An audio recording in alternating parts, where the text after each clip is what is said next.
ಇಲ್ಲಿ ಒಂದು ಕ್ಯೂಬ್ ಕೊಟ್ಟವ್ರ.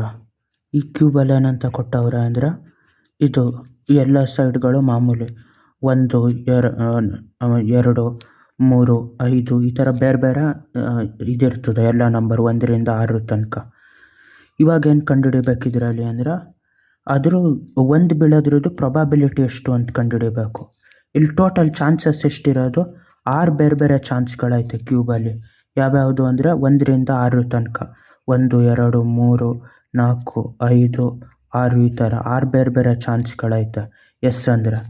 ಅಲ್ಲಿಗೆ ಪ್ರೊಬಾಬಿಲಿಟಿ ಆಫ್ 1 ಅಂದರೆ ಎಷ್ಟು, ಒಂದು ಬೀಳೋ ಚಾನ್ಸ್ ಎಷ್ಟು ಅಂತ ನೋಡಬೇಕಿದ್ರಲ್ಲಿ ಟೋಟಲ್ ಚಾನ್ಸ್ಗಳೆಷ್ಟು ಅಂತ ನೋಡಬೇಕು.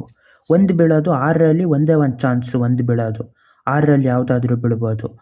ಆದರೆ ಟೋಟಲ್ ಚಾನ್ಸ್ಗಳಿರೋದು 6 ನಂಬರ್ ಬೀಳ್ಬೋದು. ಹಿಂಗಾಗಿ 1/6 ಅನ್ನೋದು ಪ್ರೊಬಾಬಿಲಿಟಿ. 6 ಸತಿ ಡೈಸ್ ಎಸೆದ್ರೆ 6ರಲ್ಲೆಲ್ಲೋ ಒಂದು ಸತಿ ಬೀಳೋ ಚಾನ್ಸ್ ಇರ್ತದೆ ಡೈಸ್ದು 1ನೇ ನಂಬರು. ಬಾಯ್.